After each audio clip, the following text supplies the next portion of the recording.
Bom, então para começar, queria chamar a Alessandra para se apresentar aqui. E aí a gente vai fazer uma rodada de apresentações e aí depois a gente começa nosso bate-papo. Bom dia. Está funcionando, né? Bom dia a todos. Eu sou a Alessandra, sou gerente do programa de voluntariado da Fundação Telefônica Vivo. A Fundação Telefônica, na verdade, ela é uma rede de fundações que atuam em 10 países.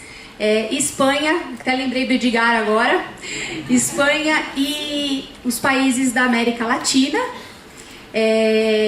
Eu vim para o terceiro setor em 2015, atuando em comunicação institucional, e o ano passado eu fiz uma transição e mudei para voluntariado. E esse bichinho com certeza me picou, porque eu posso dizer que sou apaixonada por esse tema e pela potência que o voluntariado pode ter e impactar tanta gente e no mundo todo, né? Obrigado, Alessandra. Parceira de longa data, a gente faz muita coisa junto. E agora queria chamar o Jaime para se apresentar. Conta um pouquinho para a gente da sua história, Jaime.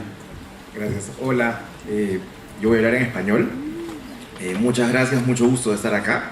Yo soy Jaime Ulloa, soy peruano, dirijo una organización que se llama OSMIA y desde hace más de 20 años promovemos voluntariado corporativo específicamente. Hemos tenido mucha experiencia acompañando empresas de todo tipo y la innovación ha sido como algo constante desde el día uno, tratando de llevar el impacto más allá, el involucramiento más allá y todo el tiempo estamos como probando alguna idea nueva, experimentando, aprendiendo de lo que sale bien y de lo que sale mal, y esto es parte del quehacer, creo yo, en la actividad de voluntariado en la que todos estamos involucrados. Hay mucho por crear, ¿no? Boa. Foi difícil de entender aí para o pessoal do Portunhol? Não, né? Tá tranquilo. A gente está focando na tradução em inglês para o pessoal que não fala inglês, agora a gente daqui do Brasil, a gente entende, né? Mônica, conta um pouquinho pra gente a sua história, por favor. Bueno, hola a todos. Yo soy Mónica, directora de Hands-On Colombia. Soy nueva en todo este tema del voluntariado. Llevo 2 años a cargo de la fundación. Soy arquitecta, empresaria, y todo esto para mí ha sido un aprendizaje, pero absolutamente feliz de poder hacer impacto y de pertenecer a la red. Boa. Tem uma coisa que eu esqueci de falar, mas a gente também tem o QR Code, se puderem colocar aí, com a possibilidade de vocês mandarem perguntas. Não necessariamente a gente vai ter tempo de responder no final, só que mesmo que a gente não tenha, depois do evento a gente tem como mandar para cada palestrante e responder vocês com o carinho que merecem, tá? Bom, então vamos começar o que a gente está se propondo a falar aqui hoje. Antes da gente fazer esse painel, a gente trocou muita ideia, a gente conversou para falar sobre esse tema da colaboração e inovação. Não é uma coisa fácil, colaborar uns com os outros não é uma coisa fácil, e a gente trouxe algumas histórias de sucesso, mas também como que a gente pode superar os desafios que vão surgindo no meio do caminho, né? E aí eu vou convidar cada um a falar das suas histórias de sucesso também. E para começar, a Alessandra com o Game do Bem, que é um grande case assim, na Fundação Telefônica Vivo, que é uma empresa reconhecidamente benchmark, né, no voluntariado corporativo no mundo. Então, Alessandra, conta um pouquinho para a gente como que a colaboração fez parte do Game do Bem e como que foi se expandindo para tantos países, né? Bom, a iniciativa do Game do Bem, ela surgiu para promover o voluntariado digital, fomentando aí o uso da tecnologia a favor do engajamento social, entendendo que o voluntariado ele pode acontecer a qualquer hora e em qualquer lugar. E para promover isso, a gente criou uma plataforma gamificada de missões de conscientização e mobilização, para que os colaboradores pudessem participar de forma mais acessível, né? Levando essa possibilidade para mais gente, ou seja, também trazer essa questão da massificação do voluntariado. E o Game do Bem, ele funciona, ele é ambientado numa cidade e os jogadores que são voluntários, à medida que eles vão fazendo as missões, realizando as missões, eles vão pontuando e essa pontuação contribui para a gente melhorar essa cidade. Seja na limpeza, seja deixar ela mais bonita, mais sustentável. Então, à medida que ele faz essas missões, ele contribui para essa cidade melhorar. E um dos focos do Game do Bem é difundir o conhecimento sobre os 17 objetivos sustentáveis da ONU, justamente para que cada missão a gente atrela, a gente relaciona a uma ODS, a fim de que a gente possa difundir mais essa prática. O Game do Bem, ele tem missões que são 100% digitais, então a pessoa faz realmente só na plataforma. A plataforma é responsiva, então ele pode fazer do celular, ele pode fazer, inclusive a gente incentiva muito, né? Tá indo para casa, tá no trânsito, aproveita aí e faz o voluntariado também. E a gente também tem missões que são híbridas, que são missões que a gente pode ter o contato com a plataforma do game, mas também exige uma ação presencial, como por exemplo, doação de sangue, doação de cabelo, doação de alimentos. Então a pessoa faz a doação, ela registra e ela imputa na plataforma para comprovar que ela realizou a missão. Essas missões, elas são recompensadas através de moedas que o jogador pode trocar por itens virtuais para incrementar o seu avatar, né? Como todo um bom jogo de gamificação, é legal que a pessoa possa ir customizando o seu avatar. E também as estrelas, que justamente apoia no ranking. Então, ao realizar as missões, ele pontua, ganha estrelas. Quem tem mais estrelas fica no topo do ranking. E anualmente a gente premia os 3 melhores jogadores. O Game do Bem ele foi lançado em 2015 e a gente veio fazendo mudanças, veio deixando ele mais interativo, trazendo mais missões que se relacionassem com as ações que a gente já faz no programa. E devido a esse sucesso, em 2020 a gente levou essa implantação para mais 4 países, né? A Espanha, o Chile, a Colômbia e a Argentina. E esse ano a gente vai levar para os outros 5 países, complementando essa rede de 10 países. Então, eu acho que é um bom exemplo de colaboração e integração. E a plataforma apoiou, né, para que a gente pudesse estender essa ação para um número maior de países e potencializar o impacto social e a integração entre nós. Eu acho que eu fico muito curioso, assim, uma coisa que a gente estava conversando também era de toda essa interação entre países para o Game do Bem, mas também para o DVT, que é o Dia dos Voluntários Telefônica, né? Tipo, eu fico... Como que funciona essa confusão toda de vocês funcionarem sobre o mesmo propósito, né? Com os direcionamentos da Espanha, mas... de vocês construírem um dia de voluntariado global, né? Toda a colaboração entre os países mesmo. Queria que se você puder falar um pouquinho disso. Sim. Justamente o Dia dos Voluntários, que o Gabriel mencionou, é a principal ação do programa de voluntariado e ele é um projeto com âmbito global. Ele nos desafia todos os anos, porque esse projeto ele é realizado no mesmo dia nos 10 países.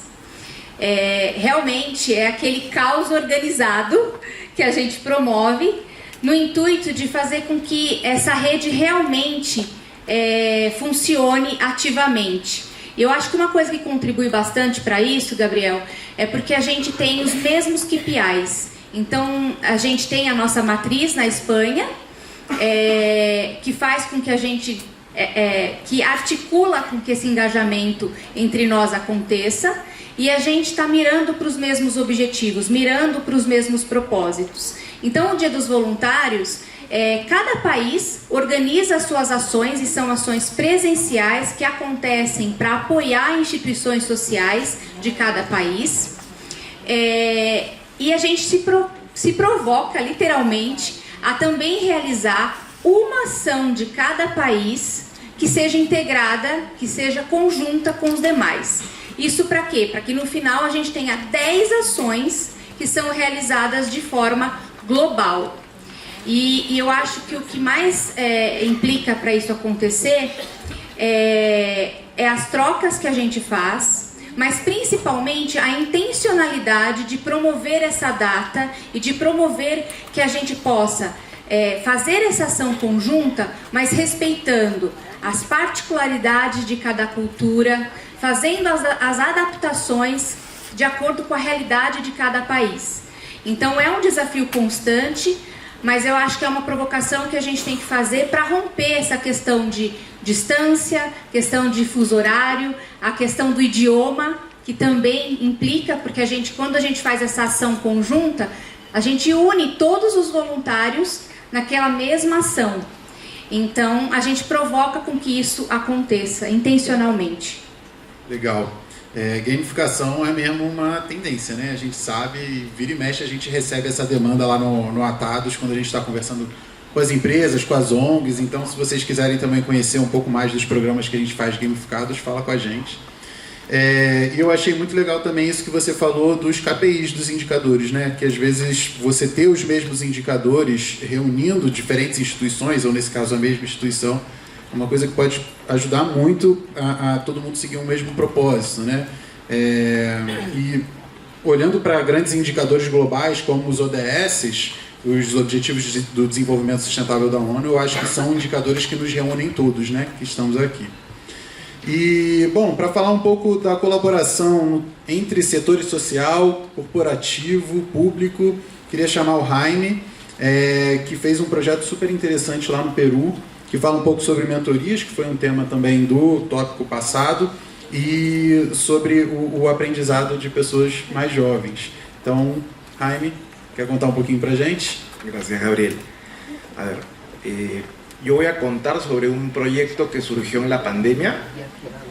Al final del 2020, la educación en Perú estaba muy afectada porque todo se hacía virtual y en realidad muy pocos niños y jóvenes tenían acceso a lo virtual.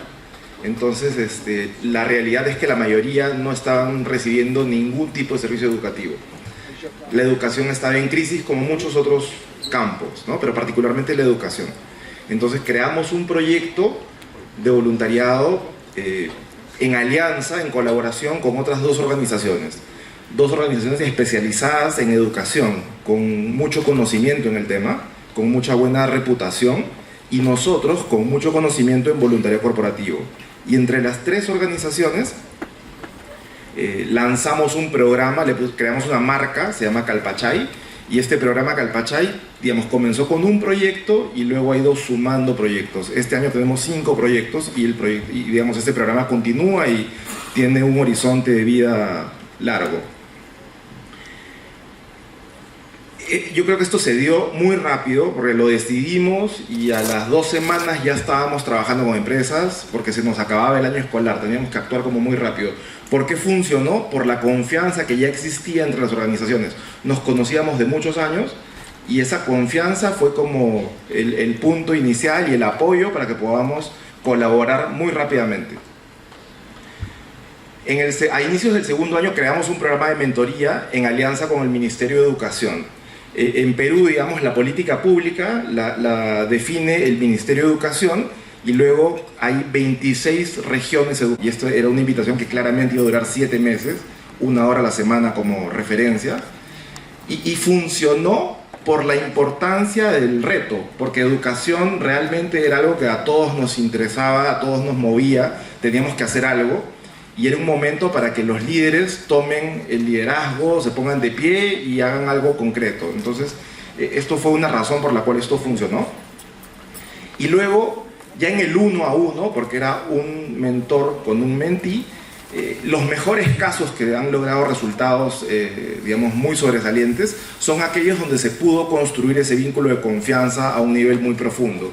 O sea, hay muchos paradigmas. La persona que trabaja en el sector público se imagina a alguien en el sector privado al que solo le interesa el dinero, la rentabilidad y, digamos, su trabajo, ¿no? Un poco egoísta, paradigmas. Y la persona del sector empresarial se imagina al empleado público corrupto, poco eficiente y un montón de otras cosas. La verdad es que a la medida que estas personas se conocían primero en un plano personal y luego entendían el propósito y alrededor del propósito de la educación encontraban una problemática en la que trabajar, esto funcionaba y las colaboraciones, digamos, los mentores que al inicio nos decían, oye, acepto la invitación pero con una nota al pie de la página diciendo tal vez no tenga tanto tiempo, ¿no? Pero la verdad es que se comprometieron mucho, pusieron mucho más tiempo del que se imaginaron y lograron, digamos, lo bonito de eso es que lograron resultados a nivel de cientos de escuelas, de miles de escuelas, de decenas de miles de estudiantes, porque la escala en la que trabajan los líderes del sector estatal, digamos, es esa, ¿no? Nos dan el servicio a los millones de niños y jóvenes en el país. Entonces, el reto era muy grande, era muy importante. La confianza fue clave en todo el proceso para que se inicie el programa, luego para que se establezcan estos vínculos uno a uno y para que lleguen a atraer a otros, ¿no? O sea, porque lo que pasaba con estos mentores, una vez que ya tenían identificado el proyecto, que ya sabían de qué trataba y digamos, comenzaban a ver de qué manera sumaban a otros, sumaban a empresas, a fundaciones, a voluntarios, digamos, a quienes consideraran necesario para lograr el reto que tenían en cada una de estas localidades o regiones. Entonces, fue difícil. Yo algo que reflexionaba con Gabriel era ¿por qué funcionó? Porque éramos pocos tomando las decisiones. O sea, si bien éramos 3 organizaciones y con mucho equipo que podríamos sentarnos mucho tiempo a discutir, creamos una célula de trabajo pequeña y tomamos decisiones rápido para poder no quedarnos tanto en la discusión de cómo deberíamos hacerlo, sino básicamente en hacerlo y luego hacer las mejoras. Esto como idea general. Boa. Eu acho que quando a gente o projeto é muito interessante, né? Você colocando os 3 setores para colaborar, você com cada um na sua especialidade, você com voluntariado corporativo, o setor corporativo com o seu conhecimento na resolução de problemas e o público na educação, né? com a Secretaria de Educação. E realmente o que mais me marcou assim, né, da conversa que a gente teve foi isso de ter, no começo de tudo, pouca gente tomando decisão, porque se fica muita gente pensando para onde a gente vai, o que a gente vai fazer, fica todo mundo perdido. E ter essas poucas pessoas, num primeiro momento, construindo um formato, né? E depois, claro, tendo a colaboração de outros para repensar esse formato, mas já ter alguma coisa ali construída, pode ser muito produtivo, né? Então, achei essa história bem interessante assim, para a gente compartilhar. Então, queria te agradecer. E eu acho que também tem um outro ponto, que são as situações de emergência, né? A pandemia foi uma situação de emergência, o que aconteceu agora no litoral norte paulista também foi uma situação de emergência, e isso acaba unindo várias instituições que têm normalmente propósitos diferentes sob um mesmo propósito. Então, como que a gente pode também aproveitar situações como essas para se unir, ficar mais forte? A gente construiu algumas pontes bem interessantes com a Gerando Falcões, por exemplo, que a gente já tinha uma parceria, a gente só fortaleceu. Então, acho que isso daí também é um ponto de atenção para a gente levar nessa lição da colaboração, né? Então, Mônica, você também realizou um projeto, né, junto com o Hands On México, em se tratando de juventude, e aí queria que você contasse também para a gente essa história de como que foi esse alinhamento entre vocês, o México, e sobre esse propósito também da juventude, da educação. Como que foi esse projeto? Bueno, el año pasado nos reunimos con un aliado corporativo nuestro muy importante con el que venimos trabajando desde hace un tiempo, y después de una conversación intentando entender cuáles eran pues, sus propósitos, sus metas, los objetivos que tenían para el 2022, nosotros desde Hands On Colombia les propusimos un programa que trabajamos y diseñamos con psicólogos expertos para jóvenes adolescentes, que se llama Encontrando tu propósito. Y es un programa de crecimiento personal, un poco de trabajar habilidades blandas, bueno, de rescatar como todo este potencial que tienen los adolescentes, que a veces es difícil que lo veamos pues en esa época. Y le propusimos a la empresa y le gustó, pero nos empezamos a enfrentar con varios obstáculos, y es que el programa no lograba abarcar y cumplir las metas del impacto que ellos querían, tanto en voluntarios como en horas de voluntariado y en número de beneficiarios. Y adicional, no tenían mucho presupuesto como la empresa, digamos en Colombia, para poder tener la cobertura que ellos querían. Entonces, pues a mí me encantan los retos y por eso me metí a ser directora de Hands-On Colombia. Y pensando, dije, bueno, ¿qué pasa si metemos también, la empresa es Corteva, y decíamos, ¿por qué no nos metemos también con Corteva en México? ¿Por qué no unimos fuerzas? Que ahí es donde empieza como el tema de trabajo colaborativo, para tener más voluntarios, para lograr más horas y para juntar presupuestos. Entonces le dije a la empresa, pero pues nuevamente, o sea, son retos y retos y retos que íbamos descubriendo en el camino. Cuando me dijeron que sí, yo dije, bueno, ahora yo, ¿dónde voy a conseguir fundaciones en México que cumplan con los requisitos que necesitamos, con la cantidad de beneficiarios que necesitamos, en las edades que necesitamos?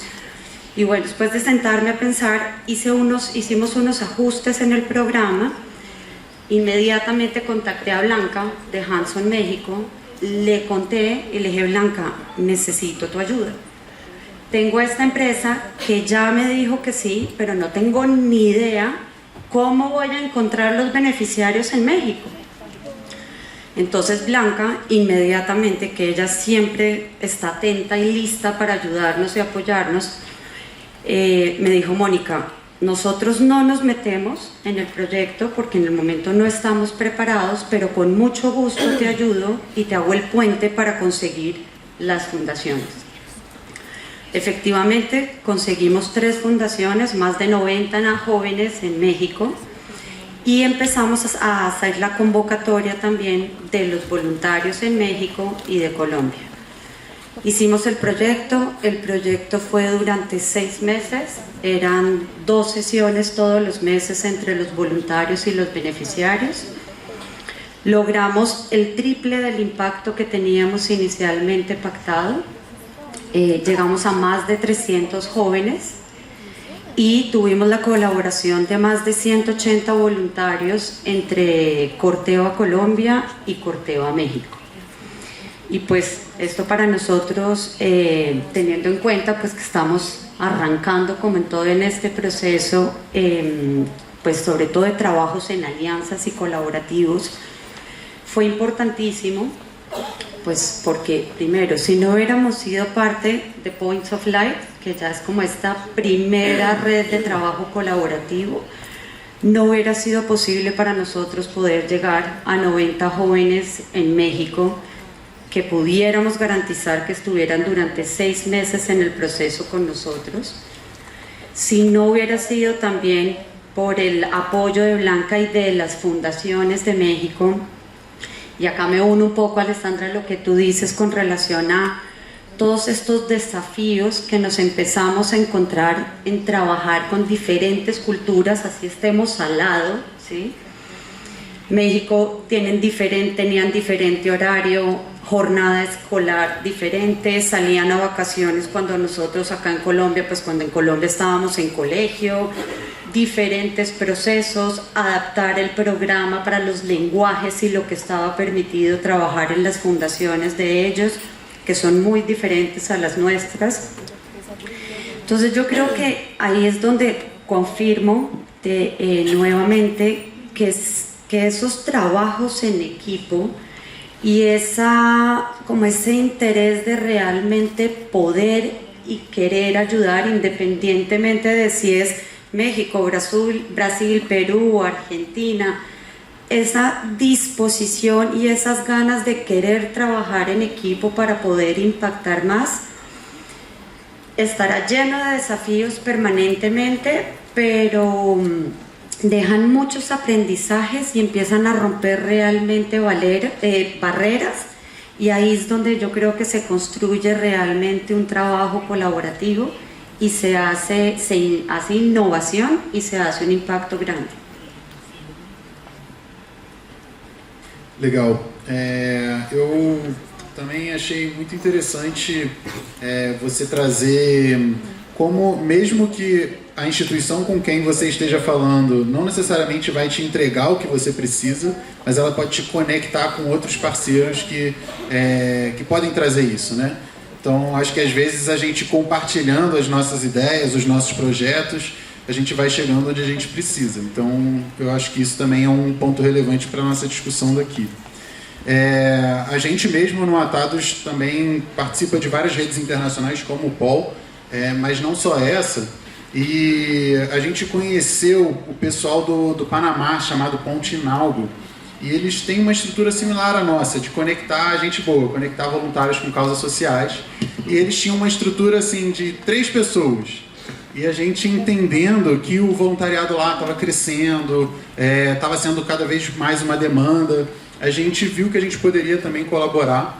E a gente criou, assim como o site do Atados, a gente criou um site para eles, que aumentou em mais de 1000% a capacidade que tem de engajamento de ONGs, de engajamento de voluntários.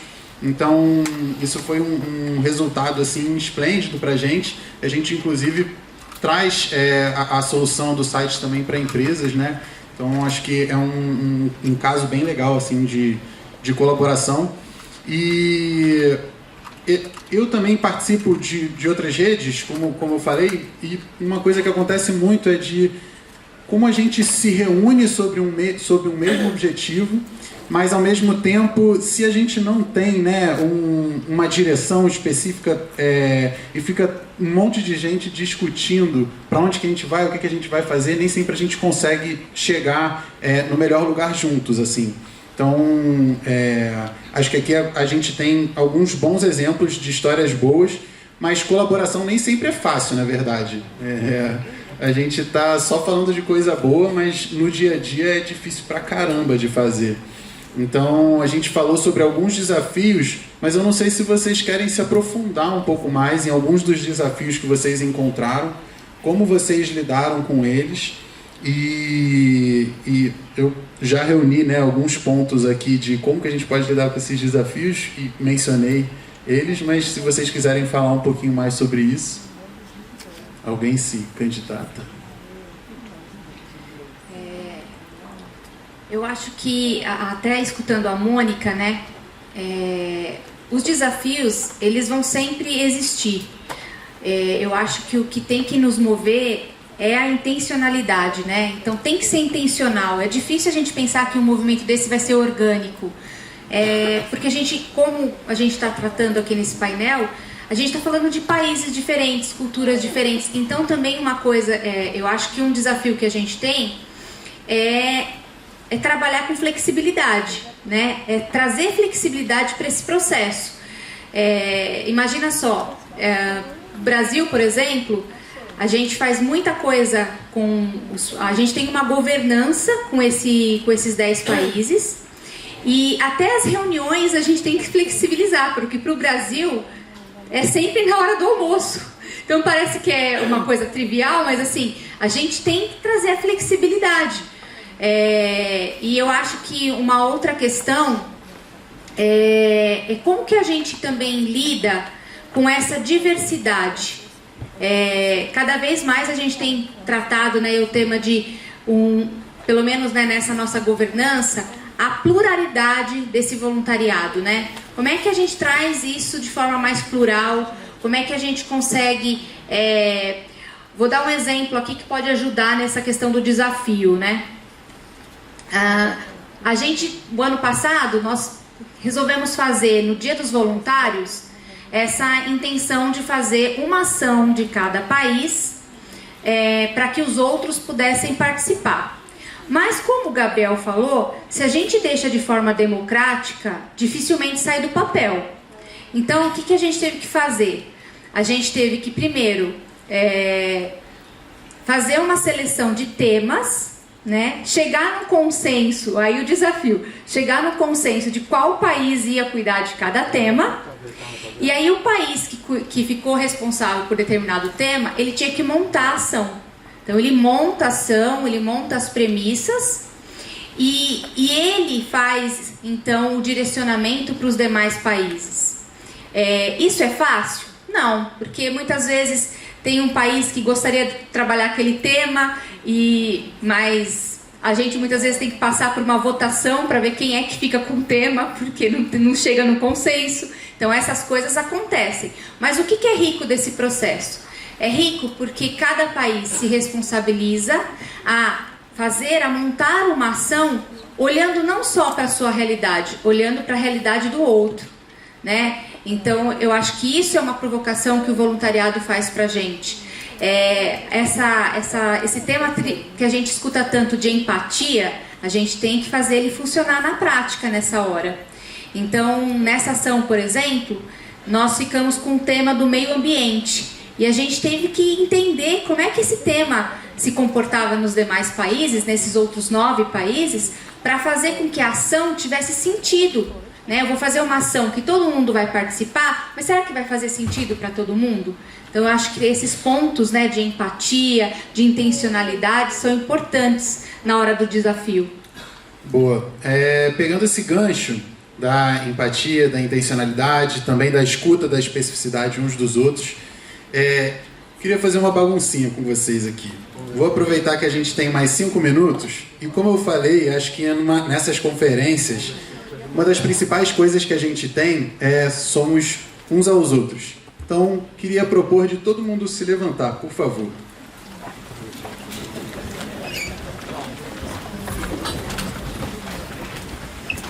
Muitos de vocês sentaram ao lado de pessoas que vocês já conhecem, mas eu queria propor que vocês conversassem com alguém que vocês não conhecem.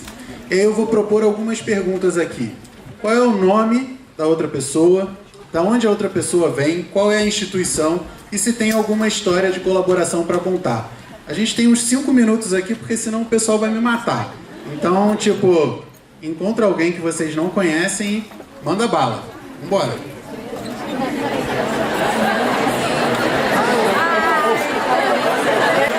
Quem está me escutando bate palma 2 vezes. Quem está me escutando bate palma 3 vezes. Tá bom. Pessoal, o tempo é curto. A gente precisa encerrar a nossa dinâmica. Eu adoro fazer isso. Acho que isso é uma das coisas mais ricas mesmo. Então, eu queria agradecer vocês pela disponibilidade e escuta que tiveram uns com os outros. A gente vai ter o momento do almoço, o coffee break e outros momentos em que vocês vão ter mais oportunidades de trocar. E aí, como o tempo está acabando, eu acho que o pessoal até deu uma acelerada no relógio aqui. Eu vou encerrar o painel. Queria agradecer muito aos nossos convidados. O tempo, assim, não dá tanto para a gente se aprofundar no assunto, mas são todas pessoas maravilhosas. Eu conversei com eles antes de vir para cá, né? E vale muito a pena conhecer o trabalho de cada um. Então, reforço o convite de vocês depois procurá-los também nesses momentos que a gente vai ter e conversar um pouco mais sobre as histórias que cada um contou, tá bom? Então, faltam 10 segundos aqui. Obrigado, gente, e é isso. Até a próxima.